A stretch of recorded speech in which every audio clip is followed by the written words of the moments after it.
Olá, pessoal. Meu nome é Rafael, continuando com o aulão de geografia, tema de geografia regional brasileira. A gente falou na última videoaula bastante sobre a questão agrária, né? Principalmente o seu histórico, passando tanto pelo como foi o processo de territorialização da colônia, os ciclos da colônia até o século XVIII,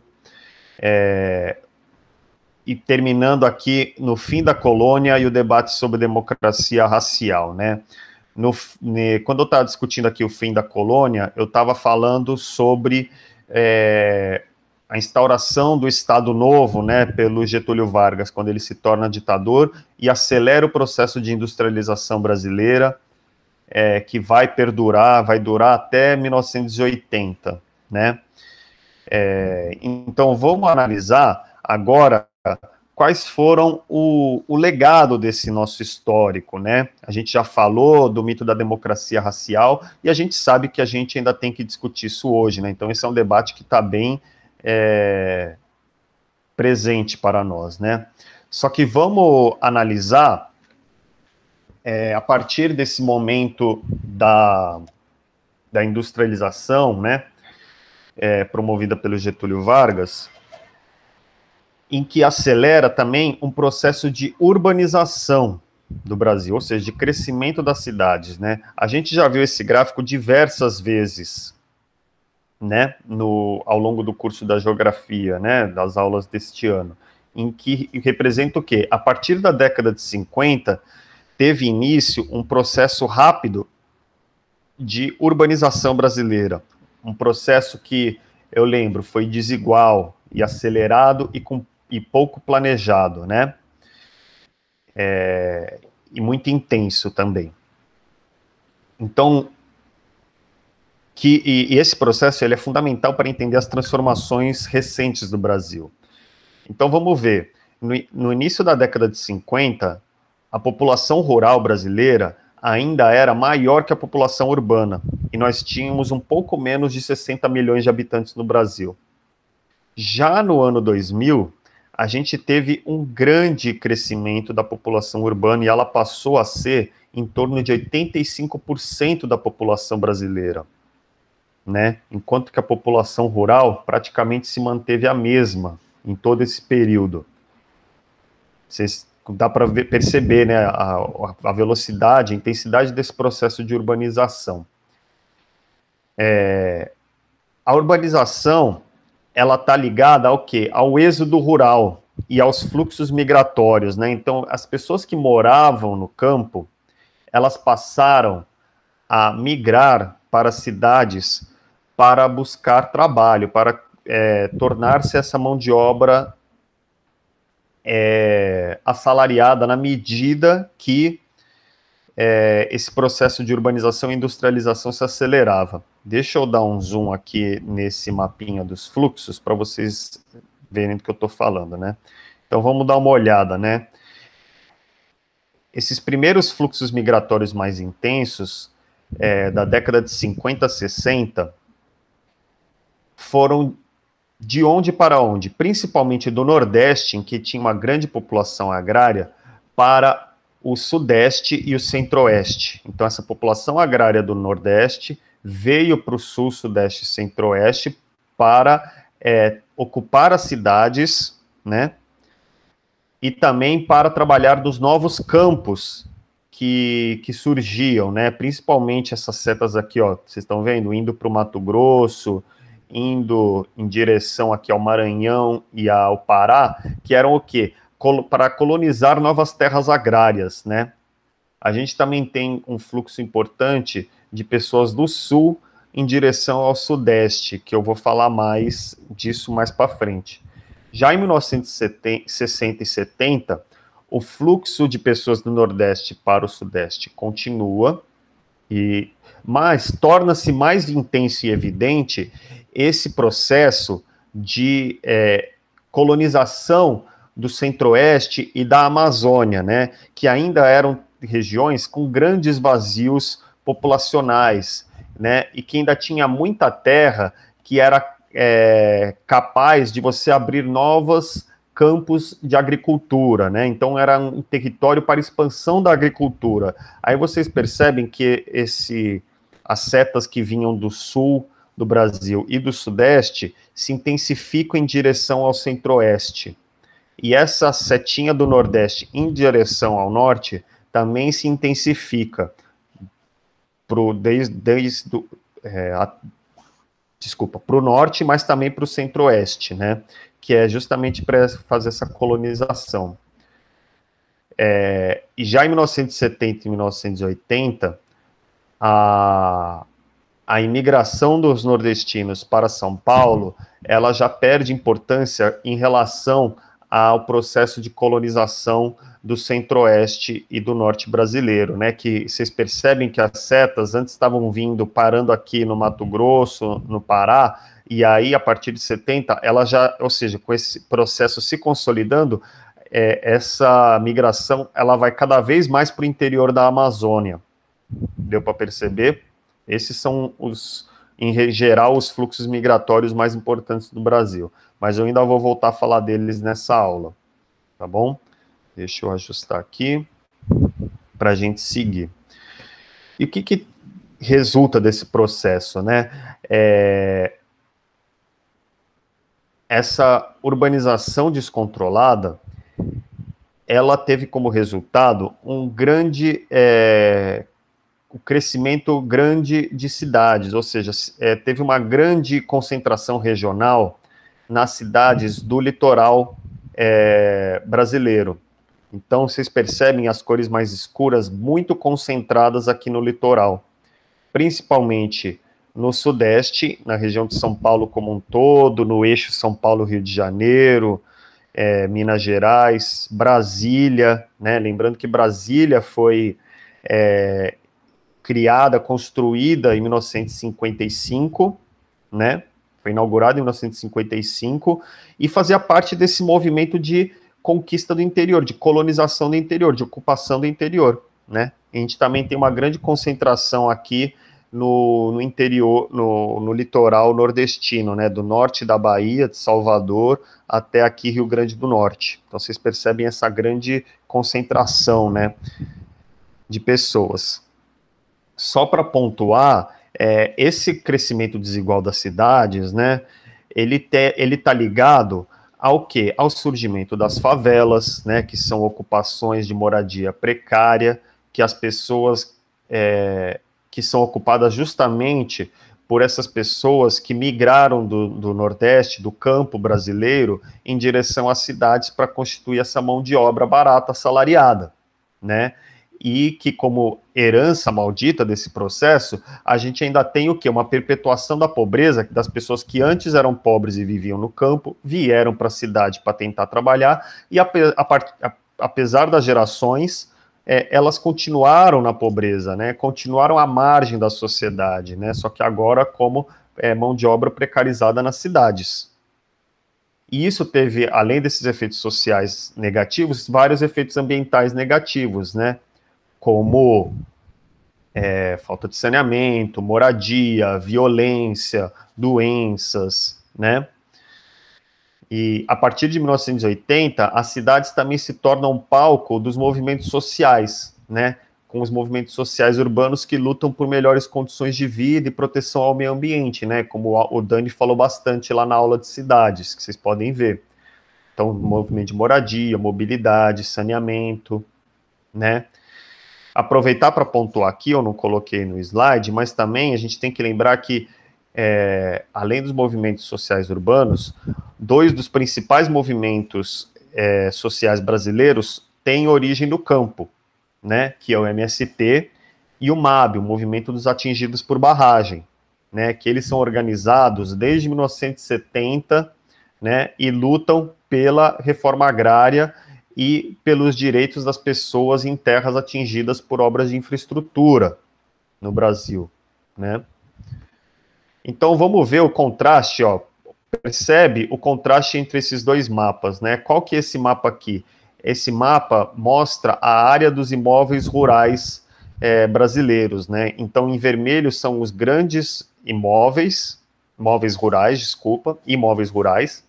Em amarelo são os médios e em verde são os pequenos. Então vocês percebem que existe uma grande concentração de latifúndios, de grandes propriedades de terra agrícola no interior do Centro-Oeste e da Amazônia, né?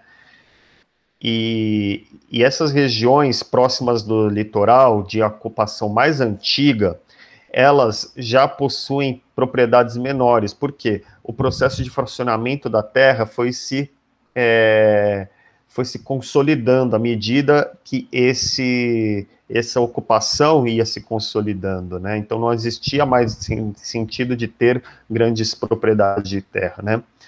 Então, como resumo dessa parte, eu criei esse mapinha que eu chamei de estrutura agrária brasileira, que resume grande parte desse nosso debate, né? Eu fiz ele a partir do Atlas da Questão Agrária Brasileira, dos pesquisadores da Unesp, e de mapas do IBGE, tá bom? E o que esse mapa ele mostra, né? Ele mostra os fluxos que existem no campo brasileiro atualmente, né? Então vamos junto comigo devagarzinho, explicando cada um dessas cores para vocês entenderem, né? Começando aqui pela parte mais norte e oeste da Amazônia, né? Que é o quê? É a região menos alterada pela ação do homem. Essa é a região que concentra a maior parte da população indígena, das terras indígenas, ou seja, das terras indígenas reconhecidas pelo Estado e das unidades de conservação. Ou seja, essa é a área em que a ação do homem, a ação antrópica, ela é menos consolidada, né?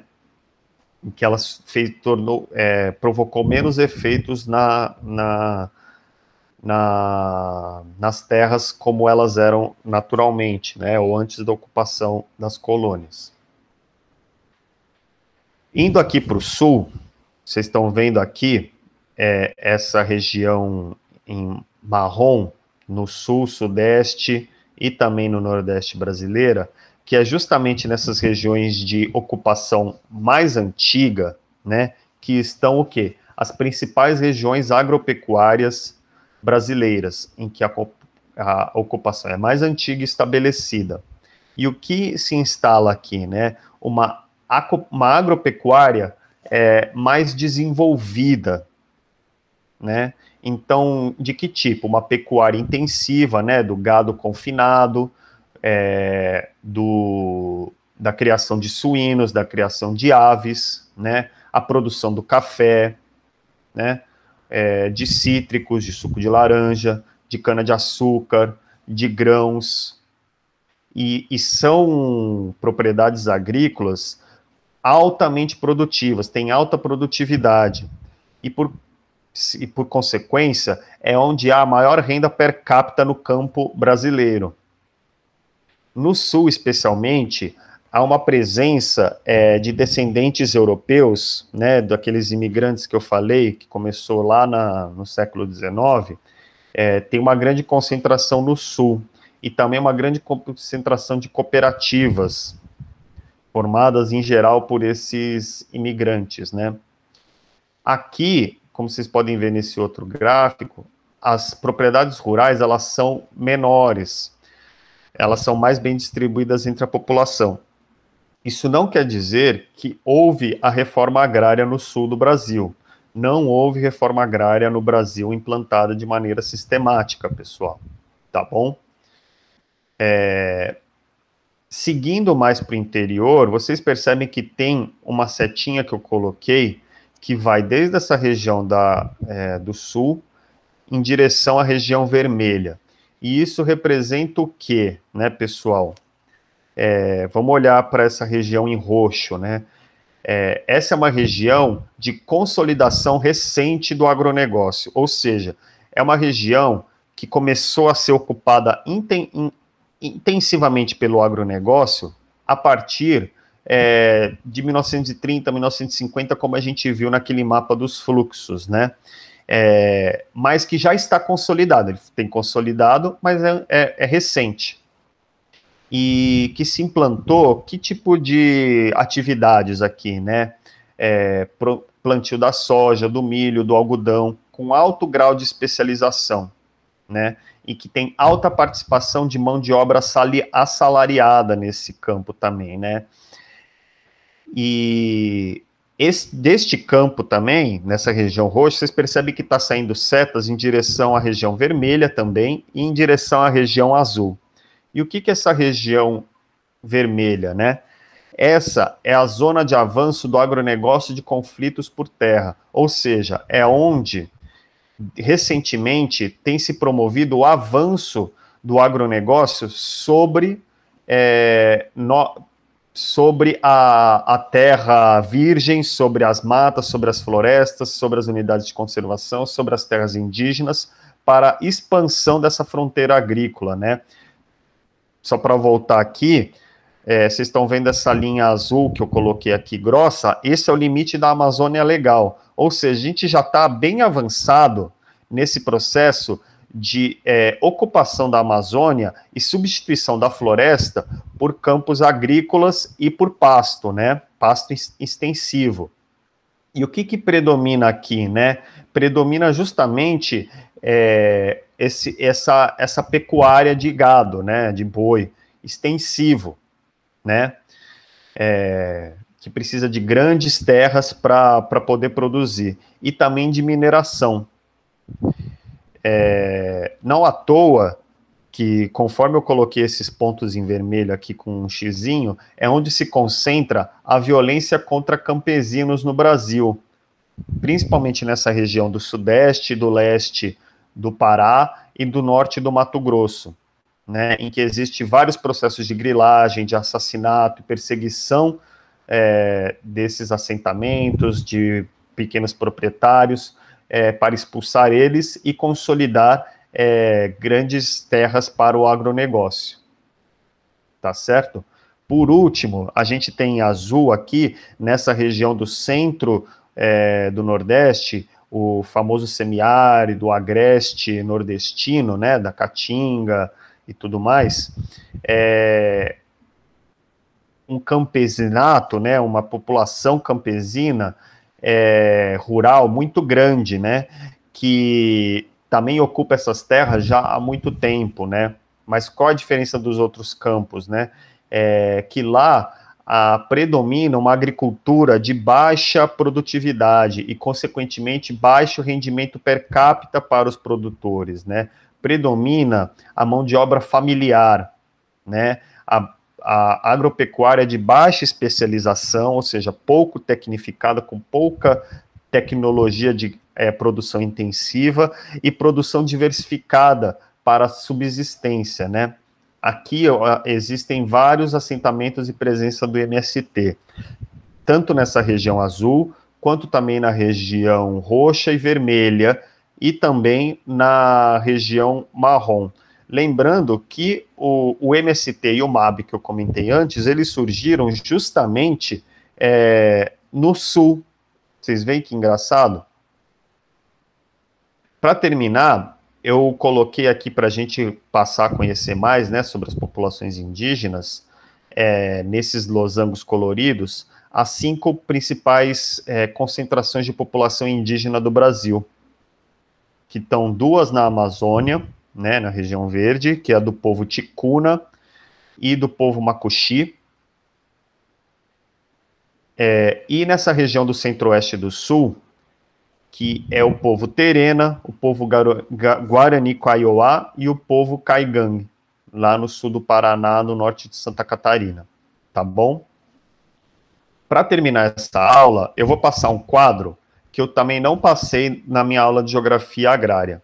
E esse quadro, ele mostra os diferentes sistemas agrícolas, os diferentes sistemas de produção no campo que podem ser implementados e as diferenças entre si, tá bom? Vamos olhar eles rapidamente, mas é importante, antes de tudo, eu frisar que esses sistemas, eles não fazem parte de uma evolução linear, né? Ou seja, não foi primeiro a agricultura camponesa que foi substituída pela colonial, que foi substituída pela capitalista moderna, que foi substituída pela capitalista contemporânea. Mas sim, são sistemas que coexistem, né? Que existem em conflito e também em sobreposição entre si, tá bom? Claro que a agricultura colonial, de maneira formal, ela não existe mais, mas as suas características ainda sobrevivem de alguma maneira, né? Então vamos lá. Primeiro vamos falar rapidinho da agricultura camponesa, familiar ou tradicional, né? Que tem sua origem nas comunidades que ocupam o campo de maneira como é que eu posso falar? De maneira tradicional. E que passaram a fazer essa ocupação em diversos lugares e períodos do tempo, né? E cuja posse da terra e tamanho da propriedade se caracteriza como, né? Tem pequenas, médias e grandes propriedades também dentro desse sistema, que principalmente a posse da terra é própria, ou ela é própria ou é arrendada, né? Então, ou os pequenos agricultores, os indígenas e os quilombos, eles têm a posse da terra, ou eles arrendam de outros agricultores para viver e produzir nessa terra, né? Essa produção que eles fazem, ela vai em parte para o consumo próprio e parte para o arrendador ou mesmo para oferir pequenos lucros, né, para esses produtores, né? Em vermelhinho eu destaquei ali as principais características de cada tipo, né? E a agricultura camponesa, familiar ou tradicional, o que principalmente caracteriza elas, de todas as suas vastas diferenças, é que as técnicas de produção e os modos de vida tradicionais se misturam a novas tecnologias. Isso quer dizer o quê? Que para as pessoas que vivem e produzem, né, dentro desse sistema, isso é mais do que um trabalho, é também um modo de vida, né? Essas pessoas, elas se identificam com com essa vida no campo. Deu para entender? Isso que... E quem que são essas pessoas, né? São os sertanejos, né? São os caipiras, né? São pessoas, são os quilombolas, são os indígenas, né? Essas são pessoas que a gente conhece que tem como parte da sua cultura a vida no campo, entenderam? Seguindo o sistema colonial, a gente já falou bastante dele na outra aula, né? Mas ele é caracterizado principalmente pelo quê, né? Pelo latifúndio, ou seja, pelas grandes propriedades de terra, cujas características principais são da monocultura e do extrativismo, da mão de obra escrava e de alta intensidade, ou seja, alto uso de mão de obra, né? Destinado para exportação, isso é muito importante, né? Essa monocultura, ela se especializa na exportação, não para abastecer o mercado interno, né? Vamos entrar agora no sistema capitalista, né? O sistema capitalista moderno, ele tem uma origem marcada na primeira Revolução Verde, né? Que foi da década de 50. E o que representa, na verdade, essa Revolução Verde? Foi a introdução do uso de fertilizantes e agrotóxicos na agricultura e também de uma forte aumento da mecanização da produção no campo, né? Então, as lavouras e os pastos, eles passaram a ser trabalhados por uma mão de obra assalariada junto das máquinas, ou seja, não só trabalhando com a sua própria mão o campo, mas também pelo uso de máquinas, né? E isso provoca o quê? Tanto um ganho de produtividade, mas também fortes impactos socioambientais, que já se sentiam na época, mas que hoje são mais evidentes, né? Que são o quê? Né? A poluição dos rios, a poluição dos aquíferos por conta dos agrotóxicos, a contaminação das pessoas por conta dos agrotóxicos, né? É importante frisar que nesse modelo ainda se prioriza as grandes propriedades de terra, os latifúndios, mas que tem uma diferença deste modelo para a agricultura capitalista moderna, contemporânea, para a agricultura contemporânea, que o quê? Ainda há grande participação de empresas nacionais, ou seja, as empresas nacionais, elas conduzem esse processo. E o que isso é diferente da agricultura capitalista contemporânea, né? Ô, Pepe, dá licença.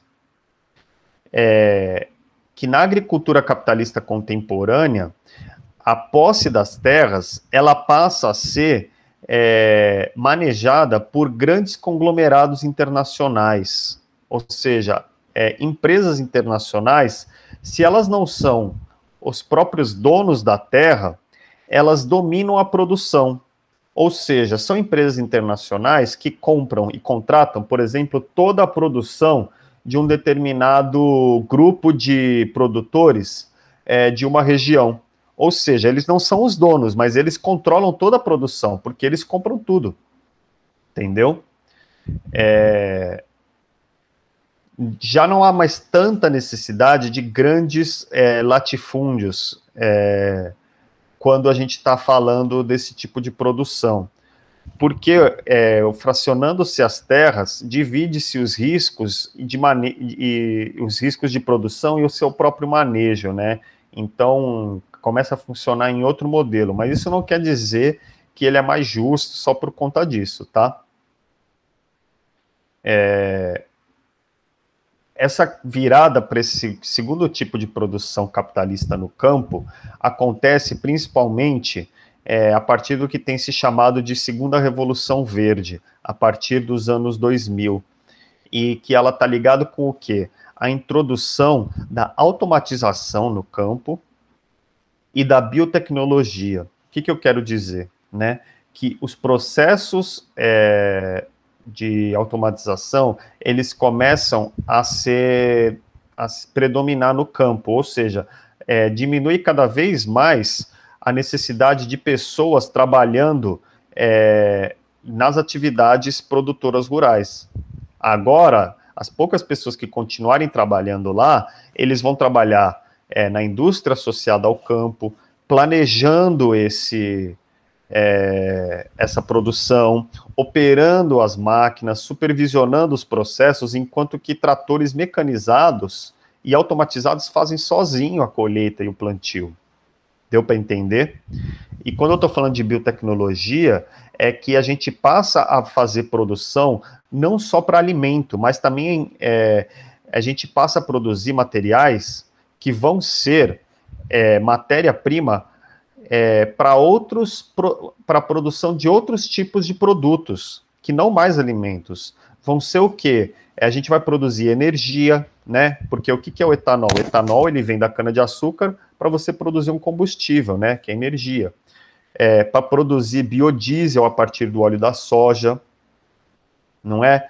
Para produzir componentes que vão ser usados na indústria cosmética, na indústria farmacêutica, na medicina, entendeu? Então a gente não está mais produzindo só alimentos, a gente está produzindo insumos, matérias-primas que vão ser usados por essa nova indústria para a produção de outros tipos de produto. Tá certo, gente? Espero que tenha ficado claro. Essa é a última aula que eu vou gravar com vocês, então não deixem de assistir, tirar dúvidas, fazer os exercícios, tá bom?